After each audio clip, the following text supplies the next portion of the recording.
I received a video notification from my aunt, clearly meant for her gossip group. In it, my entire family feasted on a banquet I funded, toasting to my lonely, pathetic life while laughing at my gullibility. I didn't reply. I just waited for the first of the month. Before we begin today's story, we have an urgent announcement. Due to technical issues, this channel is shutting down. But don't worry, the stories continue. Please subscribe to our new channel, Daily Drip Stories. You can find the link in the video description, the pinned comment, and the collaboration tag on this video. Make sure to switch over now so you don't miss out. Thank you for your support. Now back to the story. I was lying in the dark, the cool compress on my forehead doing absolutely nothing to dull the rhythmic thumping behind my eyes. It was a migraine, one of the bad ones, the kind that made the world tilt on its axis and turned every photon of light into a physical assault. I had been working 80-hour weeks for 3 months straight to close the chaotic merger for the tech firm where I worked as a senior software architect, and my body had finally decided to stage a violent protest. I was curled up on my sofa, wrapped in a blanket that had seen better days, feeling incredibly small and incredibly alone. My apartment was silent, save for the hum of the refrigerator. It was a stark contrast to the life I funded for everyone else. The phone buzzed on the coffee table. The vibration against the wood sounded like a jackhammer in my sensitive state. I groaned, reaching out a trembling hand to silence it, assuming it was a work email I needed to ignore. It wasn't work, it was a WhatsApp notification. Aunt Brenda sent a video. My thumb hovered over the screen. Brenda never sent me videos. Her messages to me were strictly transactional, usually arriving around the 25th of the month. Hazel, honey, the heating bill was higher this time because of the draft. Or, Mark needs new tires for the interview. It's an investment in his future. I squinted against the glare, tapping the play button. I assumed it was a mistake, or maybe a video of a leak she wanted me to pay a plumber to fix. The video buffered for a second, then resolved into a shaky, vertical shot. The setting was unmistakable. It was the dining room of the Victorian house I paid the mortgage on. The table, mahogany, antique, restored on my dime last year, was groaning under the weight of a feast. There were platters of lobster, bottles of what looked like vintage champagne, and a tiered cake that must have cost $300. I frowned. I had transferred $4,000 3 days ago because Brenda had called me in tears, claiming the boiler had exploded and they were freezing. "Turn it around, Mom, look at this spread," a voice crowed. It was my cousin Mark. The camera panned wildly, inducing a fresh wave of nausea in my head before settling on Mark's flushed, laughing face. He was holding a lobster claw in one hand and a crystal flute in the other. "To the sponsor," Mark shouted, raising the glass. The camera swung around to the head of the table. Aunt Brenda was there, looking resplendent in a silk blouse I knew I had bought for her birthday 2 years ago. She was beaming, her face flushed with alcohol and triumph. "To the ATM," Brenda corrected him, her voice shrill and mocking. Oh, God, if she could see us now. Probably sitting in that dark little box of hers, eating instant noodles and coding her life away. The table erupted in laughter. It wasn't just them. The camera panned to the side, and my heart stopped. Sitting there, quietly sipping her wine, was Gabriella, my mother. "She thinks she's saving us," Mark sneered, taking a bite of the lobster. "She actually thinks she's the head of the family because she signs the checks. It's pathetic, really. 32, no husband, no kids, just a bank account and a cat." "She should be grateful," Brenda announced, waving her fork for emphasis. "We give her a purpose. Without us, who would she be? Just some lonely spinster with a computer. We're doing her a favor by taking her money. It makes her feel important."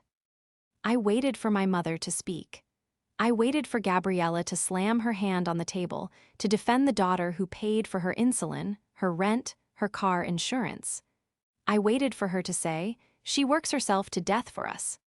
On the screen, Gabriella just smiled a thin, tight smile and clinked her glass against Brenda's.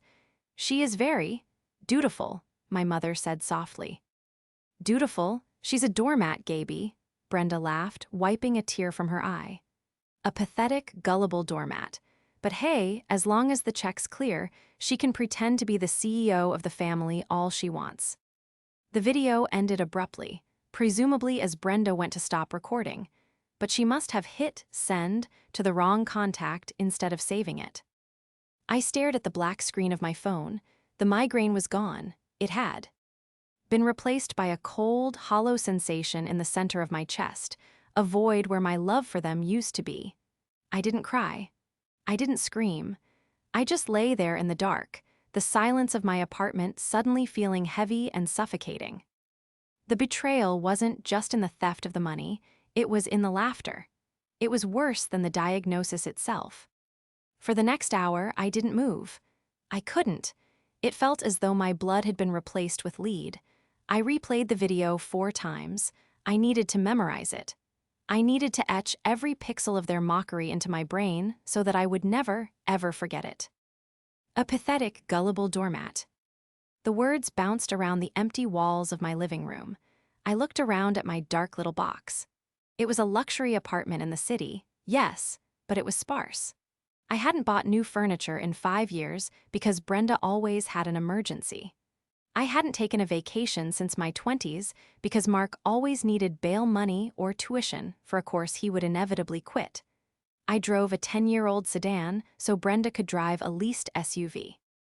My phone buzzed again, a text from Brenda. Oops, ignore that video, hun, but dial, just silly family stuff. Hope you are feeling better. Don't forget the property tax bill is coming next week. Love you. She hadn't even checked what she sent. She assumed it was just a random clip of the floor or the ceiling. She was so arrogant, so secure in her control over me, that she didn't even bother to verify if she had just nuked her own gold mine. I stood up, my legs feeling shaky but my mind sharpening with a terrifying clarity. I walked to the bathroom and splashed cold water on my face. The woman looking back at me in the mirror looked different. Her eyes were red-rimmed and tired, yes, but the softness was gone. The desperation to please, the hunger for validation that had defined my relationship with my family for a decade, it had evaporated. I walked into my home office, the room where I spent those 80-hour weeks earning the money they were currently eating, and sat down at my triple monitor setup. I logged into my bank account. The numbers were stark. The transfer for the boiler repair was there, $4,000. I logged into the credit card portal for the card I had given Brenda for emergencies only. Lobster Shack, $600. Liquor store, $850. Bakery, $300. I felt a physical sickness rising in my throat, a bile composed of years of swallowed pride and ignored red flags. I had let them do this. I had enabled it because I thought money was the only language of love they understood. I thought if I paved their lives with gold, they would eventually look at me with respect. I opened a new spreadsheet. I named it simply, the audit. My phone rang. It was Mark. I stared at the screen, watching his name flash. He was probably calling to check in, which was code for softening me up before asking for the newest gaming console or a down payment on a motorcycle. I answered, "Hello, Mark." My voice sounded strange to my own ears, flat, metallic, devoid of warmth. "Hey, cuz, Hayes match, how's the big city?" He sounded tipsy. The party was clearly still going. "Listen, I was thinking about what you said about me getting certified for IT stuff. You know, following in your footsteps. I found this boot camp, it looks sick, but the registration fee is like $2,000 due tonight." He was lying. I could hear the clink of silverware in the background. I could hear Brenda laughing. "Send me the link," I said. My hand was hovering over the keyboard, my cursor blinking on the automatic payments tab of my banking portal. "Awesome, you're the best, Hazel. Seriously. We were just talking about you, saying how generous you are." "Were you?" I asked. "That's nice to hear." "Yeah, totally. Anyway, I'll text it. Thanks, cuz." He hung up. He thought he had won again. He thought I was the same Hazel who would eat instant noodles so he could eat lobster. But they had forgotten one crucial thing. I wasn't just an ATM. I was a senior architect. My entire career was built on finding system vulnerabilities, identifying efficient workflows, and, most importantly, deleting redundant code. And I had just identified 3 major redundancies in my life. To understand why this betrayal shattered me, you have to understand the history. My father died when I was 7. It was just me and Gabriella against the world, or so I thought. But Gabriella was fragile. She was a woman who couldn't exist without a stronger personality to orbit. When Dad died, she didn't turn to me. She collapsed into her sister, Brenda. Brenda was the opposite of fragile. Brenda was a force of nature, a hurricane of hairspray, cheap perfume, and loud opinions. She took us in, yes, but the price of admission was total subservience. I grew up hearing that we were burdens. I grew up watching Gabriella shrink until she was little more than Brenda's shadow, agreeing with everything. Her sister said, adopting her opinions, her grudges, and her cruelty. When I got my scholarship to university, Brenda told me I was abandoning the family. When I got my first 6-figure job, Brenda told me I was getting above my raising. But the moment the first paycheck cleared, the dynamic shifted. Suddenly, Brenda had health issues that prevented her from working. Suddenly, Mark, who was 3 years older than me, needed help finding himself. I paid because I wanted to buy my mother's freedom. I paid because I wanted to prove Brenda wrong, that I wasn't a burden, I was the savior. I looked at the photo on my desk. It was from my graduation. Me in the gown, Gabriella looking anxious, and Brenda standing in front of both of us, wearing a white dress that looked more like a bridal gown, smiling for the camera. Brenda, the primary antagonist of my life. She called herself a lifestyle consultant, which as far as I could tell meant she spent her days criticizing the neighbors and scrolling through Instagram shopping pages. She was 55, dyed her hair a harsh, metallic blonde, and had a way of looking at you that made you feel like you had dirt on your face. She was a master of the backhanded compliment. "Oh, Hazel, that dress is so brave for your body type. You're so lucky you don't have a husband to worry about, you can just focus on your little computer games." And then there was the house, the family home. It was actually my grandmother's house, left to both Brenda and Gabriella. But somehow, Brenda and Mark ended up living in the main floors, while my mother slept in the converted guest room. I paid the mortgage, the taxes, the utilities, and the upkeep. I pulled up the last year's expenses on my screen. The numbers were staggering. $3,200 a month for the mortgage, $800 for groceries, which I now knew included lobster and champagne, $400 for Gabriella's medication. I made a note to check if that was actually going to the pharmacy. $1,500 a month for Mark's allowance while he looked for work. Mark, the golden child. At 35, his resume was a blank page. He had almost started a DJ business, almost become a personal trainer, almost launched a crypto startup. He was charming in a greasy way, the kind of guy who peaked in high school and was furious that the world hadn't rolled out a red carpet for him. And my mother, Gabriella, the enabler. Her silence in that video hurt more than Brenda's screeching laughter. She sat there, drinking the wine I paid for, listening to them call her daughter a failure, and she said nothing. She agreed. She is very dutiful. It was a dismissal, a reduction of my entire existence to a utility. I was the electricity, the running water, necessary but unnoticed until I stopped working. I looked at the calendar on my wall. Today was the 28th. The mortgage payment was set to auto-draft on the 1st. The allowance transfers were scheduled for the 1st. The utility bills were on auto-pay. I leaned back in my ergonomic chair, the leather creaking in the silence. Brenda had made a career out of manipulating emotions. She played the victim, the martyr, the struggling matriarch. She relied on social pressure and guilt to keep me in line. But she had made a fatal error. She had introduced technology into her bullying. She had put her malice on a digital record. I cracked my knuckles. The migraine was a distant memory now.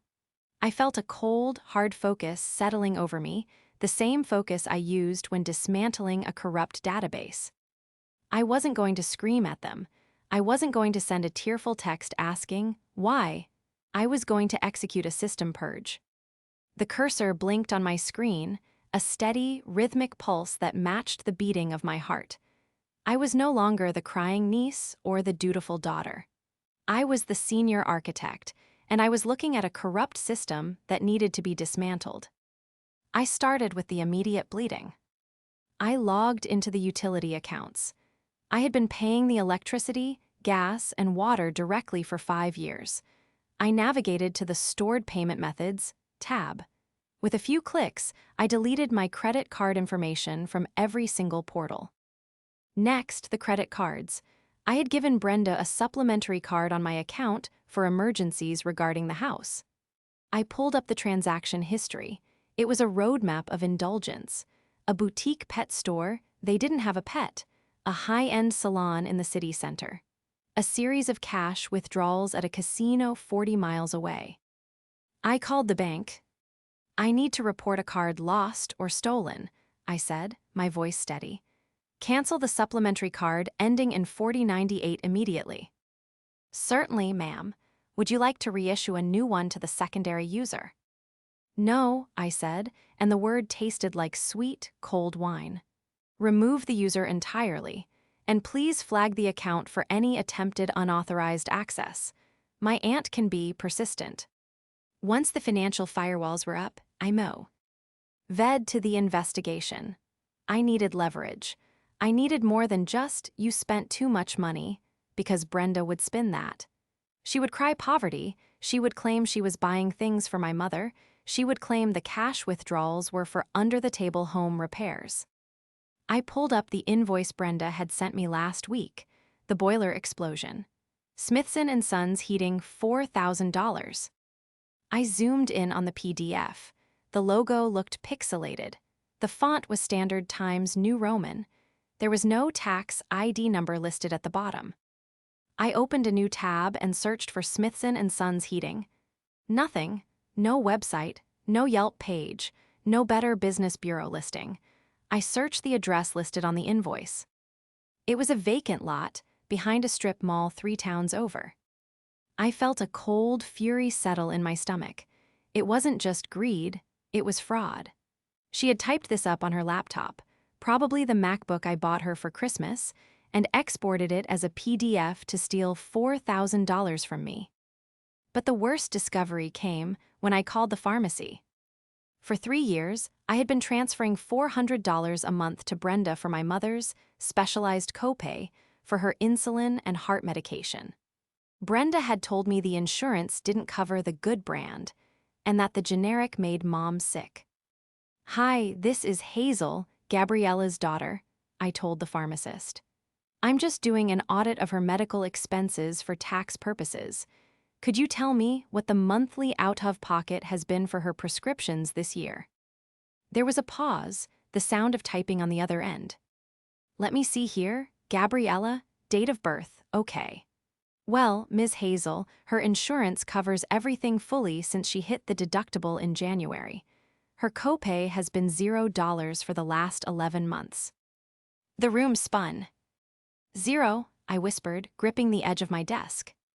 Yes, ma'am, 0, and looking at the history, she's actually been picking up the generic brand since last year. The doctor noted it was working better for her. I hung up the phone. She wasn't just stealing for lobster and handbags. She was using my mother's illness, my fear of losing the only parent I had left, as a line item in her grift. She was monetizing my mother's survival. I looked at the video file saved on my desktop. The thumbnail showed Brenda laughing. I picked up my phone and dialed a number I hadn't used in years. A law school friend of mine, David, who now specialized in property law. Hazel, long time no see, David answered. I need a favor, David, a big one. The house my aunt and mother live in.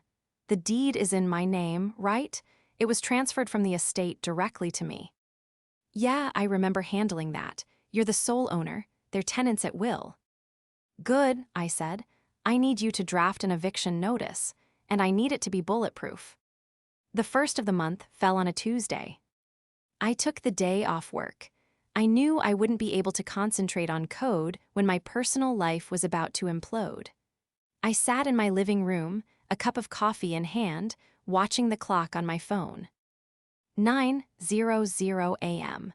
This was usually when the automatic transfers hit Brenda's account. 9:05 a.m. 9:10 a.m. The first text came at 9:12 a.m.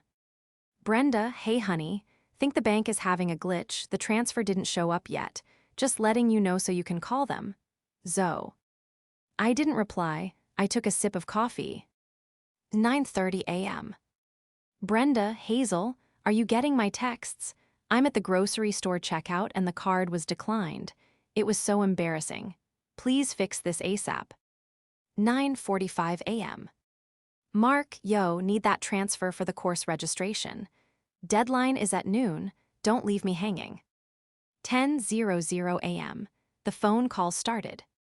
First Brenda, then Mark, then Brenda again, then the landline from the house.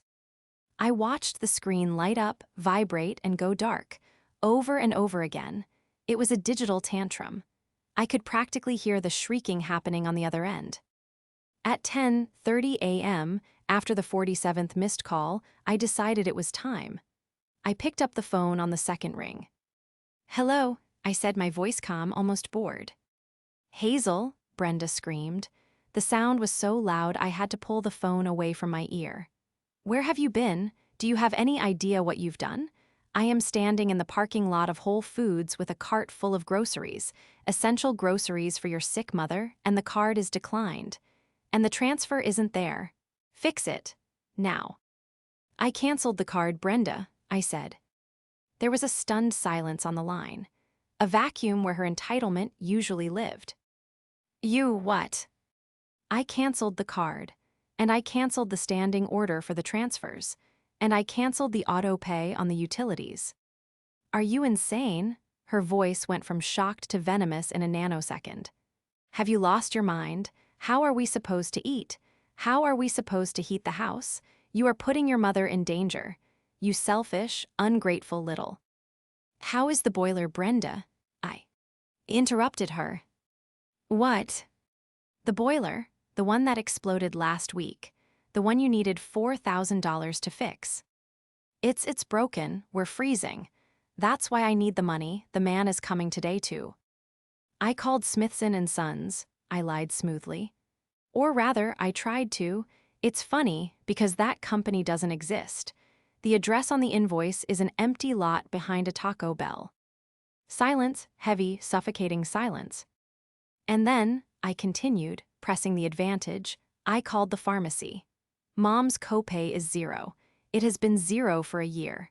So, Brenda, I have a question. Where did the $4,800 I sent for her medicine go?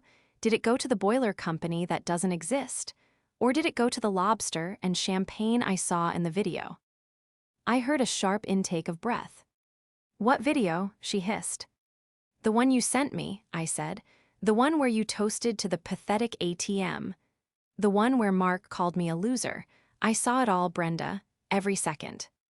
I expected shame. I expected an apology. I expected backpedaling. Instead, Brenda laughed. It was a harsh, barking sound. Oh, is that what this is about? You got your feelings hurt. You're punishing your family because of a joke. Grow up, Hazel. You know how Mark is. We were just blowing off steam. You think you can just cut us off because you're sensitive. I'm cutting you off because you are stealing from me, I said. It's fraud, Brenda, and I'm done funding it. You can't do this, she snarled. That is our home. You have an obligation. Your mother is sick. If you stop paying, she dies. Do you hear me? You are killing your mother. If Mom needs anything, I said, she can ask me herself. But not a single cent goes through your hands ever again. She won't speak to you, Brenda screamed. I'll make sure of it. I'll tell everyone what you've done. I'll tell them you've abandoned us. I'll ruin you. You're welcome to try, I said. But Brenda, you forgot one thing. What? She spat. I'm the one with the receipts. I hung up. My hand was trembling, but not from fear. It was the adrenaline of finally, after a lifetime of silence, dropping the hammer. The fallout was immediate and nuclear. Within an hour, my Facebook feed, which I rarely checked, was blowing up. Brenda had posted a long, rambling status update, tagging me, my employer, and every relative we had. Please pray for my sister Gabriella. Her heart is breaking today. Her own daughter, who we have sacrificed everything for, has decided to cut off her life-saving medication and leave her to freeze in her own home. Money changes people. Evil is real. Ungrateful elder abuse heartbroken. My phone started pinging with messages from distant cousins and aunts I hadn't seen since Christmas. Hazel, is this true? Call your mother immediately. How could you do this to Brenda? I didn't respond to the mob. I waited for the one call that mattered. It came at 7:00 p.m. Hazel. My mother's voice was small, shaky, and sounded like she had been crying for hours. Mom, I said, softening immediately. Mom, are you okay? Do you need anything? I can order groceries to be delivered to the house, but I need you to be the one to accept them. Hazel, why are you doing this? She wept. Brenda is frantic. She says we're going to be on the street. She says you hate us. I don't hate you, Mom, but Brenda has been lying to you, and she's been stealing from me. She hasn't, Mom cried, her voice rising in a rare display of defense. She takes care of everything. She manages the bills because I get confused. She loves us, Hazel. She's my sister. Mom, she charged me $4,000 for a boiler that isn't broken. Is the heat working? Well, yes, but she fixed it with her own money. She told me. She didn't, Mom. And the medicine? I called the pharmacy. It's free. She's been pocketing the money I send for your health. You're lying, Mom whispered. Brenda said you would say that. She said you've become paranoid from working too much. She said the city made you cruel. It broke my heart. It truly did. Brenda had gotten to her first. She had inoculated my mother against the truth, twisting reality so that my evidence looked like malice. I'm not lying, Mom. I have the proof. I don't want your proof, she sobbed. I want my family back. I want you to apologize to your aunt and fix this. We have the neighborhood garden party this weekend. Everyone is coming. How can we host if we can't even buy food? Do you want to humiliate me? The garden party. Of course. Brenda was famous in the neighborhood for her annual summer kickoff. It was how she maintained her social standing. She played the wealthy matriarch, hosting the local doctors and lawyers, feeding them food I paid for in a house I owned. She's still having the party? I asked, astounded. After claiming you're freezing and starving. It's for charity, Hazel. We can't cancel it. Please just send the money. For me. If you love me, you'll fix this. She hung up. I sat there, the silence of the apartment deafening. She had chosen. Even when presented with the truth, she chose the comfortable lie. She chose Brenda. I realized then that sending screenshots of bank statements wouldn't work. Sending logical arguments wouldn't work. Brenda's hold on the narrative was too strong. She was currently spinning a story where I was the villain, and she was the hero holding the family together against my tyranny. I needed to break the narrative, and I needed to do it in a way that couldn't be spun. My computer pinged, an email from David, my lawyer. Subject, notice of termination of tenancy, and notice to quit. Attachment, eviction notice draft final, PDF. Body, Hazel, here is the paperwork. Since there is no formal lease, they are month-to-month tenants at will. In our state, you have to give 30 days notice. However, given the financial fraud you mentioned, we can also file for an immediate restraining order regarding the financial assets, which might speed things up. But the eviction notice is the big gun. Once this is served, the clock starts. I opened the PDF. It was stark, formal, and devastating. Notice to quit, to Brenda Miller and Mark Miller. You are hereby required to surrender possession of the premises. I looked at the date. Today was Tuesday. The garden party was Saturday. If I mailed it, they might not get it until Monday. Brenda would have her party. She would parade around my house, telling everyone how cruel I was while eating my food. She would cement her version of the story before the truth ever came out. I couldn't let that happen. I picked up my phone and called David back. "David, it's Hazel. Change of plans." "What's up? Do you want to hold off?" "No," I said, a cold determination hardening my voice. "I don't want to mail it. I want to serve it personally." "You can do that," David warned, "but it's going to be volatile. Are you sure you want to be there?" "The garden party is Saturday," I said. "All the neighbors will be there, the people she cares about most, the audience she performs for." "Hazel," David sounded hesitant. "She wanted a show, David. She sent me a video laughing about how pathetic I am. She thinks I'm invisible. She thinks I'm just a checkbook." I looked at the reflection of my face in the dark monitor. I didn't look tired anymore. I looked like a woman who was done paying the bill. "I'm going to the party," I said, "and I'm bringing the receipts." Saturday arrived with the kind of aggressive sunshine that felt like a spotlight. It was perfect weather for a garden party and perfect weather for an exposure. I pulled up to the house at 2:00 p.m. The street was lined with luxury sedans and SUVs, the neighbors, the local elite, the people Brenda had spent 20 years impressing with money that wasn't hers. I parked my 10-year-old sedan right in front of the driveway, blocking a shiny Mercedes. I took a deep breath. In my passenger seat sat a thick manila envelope. Inside were the eviction notices, the bank statements, the fake invoice from Smithson and Sons, and a printout of the pharmacy records showing a $0 copay. I stepped out. I wasn't wearing my usual hoodie and jeans. I was wearing a sharp, tailored blazer and slacks, my boardroom armor. I walked up the driveway, the gravel crunching loudly under my heels. The gate to the backyard was open. I could hear the clink of glass, the murmur of polite conversation, and the soft strains of jazz music. I rounded the corner and stopped. It was a beautiful scene. The garden was manicured to perfection landscaper, $400 a month, paid by me. There were white linen tables set up, laden with catering trays. And there was Brenda, holding court in the center of a group of women, wearing a floral dress and a wide-brimmed hat, laughing theatrically. Mark was by the bar, mixing drinks. My mother was sitting on a bench near the roses, looking small and anxious, clutching a glass of water. Brenda saw me first. Her smile froze. The glass in her hand tilted dangerously. "Hazel," she called out, her voice shrill but trying to maintain a facade of welcome. "What? What a surprise. We didn't think you could make it away from your computer." The conversation around her died down. 20 pairs of eyes turned to me.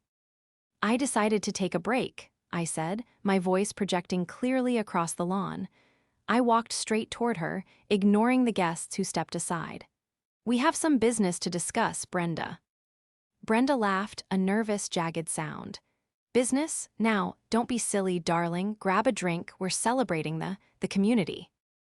"Actually," I said, stopping 3 feet from her, "I'm here to clarify some things about the community. Specifically, who is paying for it." Mark hustled over, wiping his hands on a towel. "Hazel, don't start drama. Not today. Just leave, okay?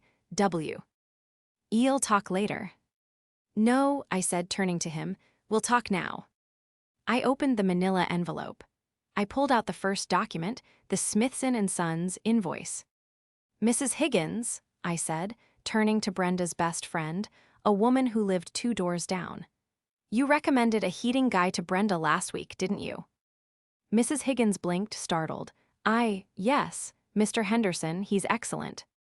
"Right," I said. "Well, Brenda told me the boiler exploded, and she sent me this bill for $4,000 from a company called Smithson and Sons. Funny thing is, Mrs. Higgins, Smithson and Sons is a vacant lot behind a Taco Bell." I held the invoice up. A ripple of whispers went through the crowd. "Hazel," Brenda shrieked, her face turning a mottled red. "How dare you? This is private family business. You are embarrassing your mother." "You embarrassed my mother when you stole the money for her heart medication," I countered, my voice dropping to a dangerous calm. I turned to my mother. She had stood up, her hand over her mouth. "Mom," I said, walking over to her. I handed her the pharmacy printout. "Look at it, please, look at the copay column." My mother's trembling hands took the paper. She squinted at the lines. "Zero," she whispered. "It says 0. "For 12 months," I said. "I've been sending Brenda $400 a month for a bill that doesn't exist. She told you I was cheap. She told you I was reluctant. I sent every penny she asked for, and she spent it on lobster and handbags while you worried about being a burden." Brenda rushed forward, grabbing Mark's arm. "She's lying, she's forged these. She's jealous, Gabriella, she's always been jealous of us." "And the house," I continued, ignoring Brenda and addressing the crowd. "You all think this is Brenda's house, don't you? You think she's the benevolent hostess." I pulled out the deed. "This house belongs to me," I announced. "I pay the mortgage, I pay the taxes, I pay for the landscaping you're standing on. And Brenda, she pays nothing. In fact, she charges me a management fee to live here." The silence in the garden was absolute. The jazz music seemed to mock the tension. "But that ends today," I said. I turned back to Brenda and Mark. I handed Mark the thick stack of papers. "This is a formal notice to quit," I said. "You have 30 days to vacate the premises. The locks will be changed on the 31st day. The credit cards are canceled. The bank accounts are frozen. The free ride is over." Mark looked at the papers, his face pale. "You can't do this, we're family." "Family doesn't toast to their benefactor's loneliness," I said, looking him dead in the eye. "I saw the video, Mark. I saw you laughing. You called me a pathetic ATM. Well, this ATM is out of order." Brenda let out a wail, a theatrical, desperate sound. She turned to the neighbors, arms outstretched. "She's throwing her own mother on the street. Look at her. She's a monster." All eyes turned to Gabriella. My mother looked up from the pharmacy records. She looked at Brenda, the sister she had worshipped for decades. She looked at the expensive catering. She looked at me, standing tall and alone. "No," Gabriella said. Her voice was quiet, but it carried. "Gaby," Brenda whispered. "No," my mother said, louder this time. She walked over to me and stood by my side. She didn't look at Brenda. She looked at the guests. "My daughter has supported us for 10 years. She has saved my life. And my sister has been stealing from her, and from me." Gabriella took my hand. Her grip was surprisingly strong. "I am leaving with my daughter," she said. "Brenda, you can figure out your own dinner." The gasp from the crowd was audible. Mrs. Higgins actually set her glass down on a table and turned her back on Brenda. It was the social death knell. Brenda stood there, mouth open, the eviction notice fluttering in Mark's hand. The queen of the neighborhood had been dethroned in her own backyard. "Come on, Mom," I said gently. "Let's go home." The drive back to my apartment was quiet. My mother sat in the passenger seat, staring out the window, occasionally wiping her eyes. I didn't push her. I knew her world had just collapsed. The reality she had built around her sister's love had been exposed as a sham. When we got to my place, I set her up in the guest room, the one I had furnished but never used. "It's so clean," she said, looking around. "I like it that way," I smiled. "Mom, you can stay here as long as you want, but Brenda and Mark aren't coming here, ever." She nodded slowly. I know that now." The next month was a blur of legalities and logistics. Brenda tried to fight, of course. She found a cheap lawyer who sent me a threatening letter claiming squatters' rights, but David dismantled it in a single afternoon. With the evidence of fraud I had compiled, the fake invoices, the misappropriated medical funds, David made it clear to be Brenda's lawyer that if they didn't vacate quietly, I would be filing criminal charges for embezzlement and elder financial abuse. They moved out on day 29. I went to the house the day after they left to inspect the damage. It was hollow.